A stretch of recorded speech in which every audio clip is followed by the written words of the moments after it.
नमस्कार।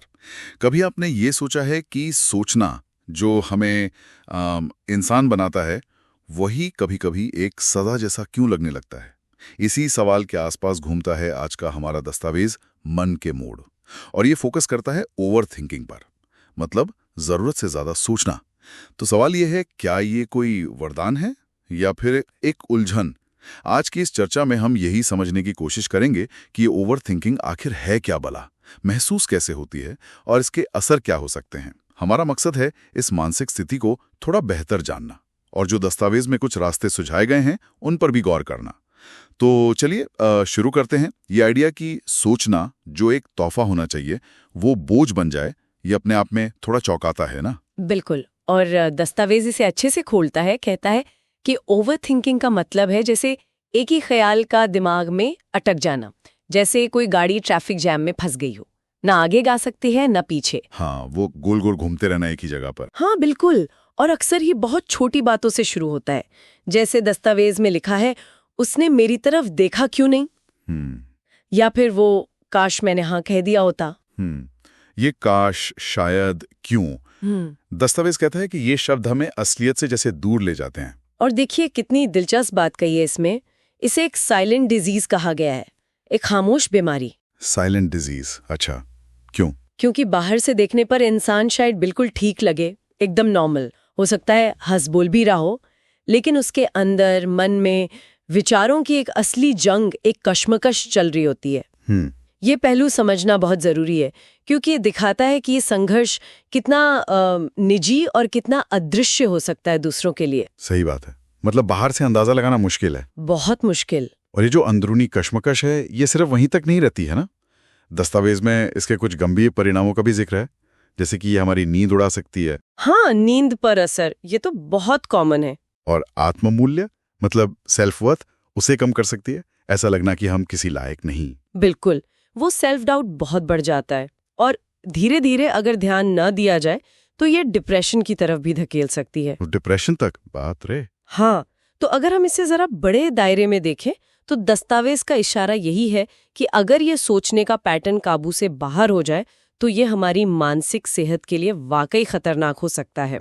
और इसीलिए अपने सोचने के तरीकों को पहचानना बहुत जरूरी हो जाता है, इससे पहले कि वो कोई गंभीर शक्ल ले ले। ये प्रभाव तो वाकई चिंताजनक है। पर क्या ये दस्तावेज हमें बस यहीं उलझा छोड़ देता है या इससे निकलने का कोई रास्ता भी बताता है? नहीं, अच्छी बात यह है कि कुछ प्रैक्टिकल, व्यवहारिक कदम सुझाए गए हैं। अच्छा, जैसे कि? पहला है पॉज बटन का इस्तेमाल करना। पॉज बटन मतलब बस एक पल के लिए रुक जाना, जब लगे कि विचार घूम रहे तो रुकें और खुद से पूछें, एक मिनट, क्या ये सोच वाकई मेरे काबू में है? क्या मैं इस बारे में अभी कुछ कर सकता हूँ? अच्छा, ये एक तरह का रियलिटी चेक हुआ। हाँ बिल्कुल। दूसरा तरीका सुझाया है लिखने का। लिखना, जर्नलिंग जैसा? हाँ, अपने उलझे हुए विचारों और जो भी भावनाएं महसूस हो रही है उन्हें बस कागज पर उतार देना। माना जाता है कि लिखने से वो विचार दिमाग की उलझन से निकलकर सामने आ जाते हैं, उन्हें एक शक्ल मिल जाती है। और शायद उनका बोझ कुछ हल्का महसूस होता होगा। हाँ बिल्कुल, उन्हें बाहर निकालने जैसा है ये। और तीसरा नुक्ता भी है। तीसरा क्या है? वो है विचारों से भागना नहीं, बल्कि उन्हें एक दिशा देना। दिशा देना मतलब उन्हें समझने की कोशिश करना, उन्हें सही मोड़ देना, न कि बस उन्हें दबाने या भूलने की कोशिश में लगे रहना। तो लड़ना नहीं, समझना है। एग्जैक्टली। तो ये जो तकनीकें हैं, ये विचारों से जूझने के बजाय उन्हें मैनेज करने, उन्हें संभालने के तरीके हैं। और देखें, दस्तावेज में एक छोटा सा आज का टास्क भी दिया है। टास्क रोज के लिए? हाँ, रोज सोने से पहले बस 3 मिनट निकालने को कहा गया है। अपने जो भी विचार घूम रहे हैं उन्हें लिखें, फिर देखें कि उनमें से क्या आपके कंट्रोल में है और क्या नहीं, और फिर कोशिश करें कि उन्हें एक नई, थोड़ी सकारात्मक दिशा दें। सिर्फ 3 मिनट? सुनने में तो छोटा लगता है। छोटा है, पर ये वैसा ही है जैसे प्रेशर कुकर की सीटी होती है ना। हाँ। वैसे ही दिमाग का जो अंदरूनी दबाव है उसे कम करने में ये छोटा सा अभ्यास भी बहुत मददगार हो सकता है, रोज करने से। ये बात तो सही है। तो अगर हम इन सब बातों का निचोड़ निकालें तो क्या कहेंगे? देखिए, दस्तावेज ये साफ करता है कि जरूरत से ज्यादा सोचना एक आम चुनौती है, बहुत से लोग इससे गुजरते हैं। हाँ, ये कोई अनोखी बात नहीं है। बिल्कुल, लेकिन इसे काबू में करने के तरीके हैं, खास तौर पर अपने विचारों को समझने और उन्हें एक नई सही दिशा देने से। तो उम्मीद है इसे मैनेज किया जा सकता है। हाँ, बिल्कुल। और इस दस्तावेज की जो आखिरी पंक्ति है वो मुझे बहुत असरदार लगी। क्या है वो? वो कहती है, सोचने से जिंदगी बदलती है, लेकिन सिर्फ तब जब सोच को समझा जाए, छोड़ा नहीं।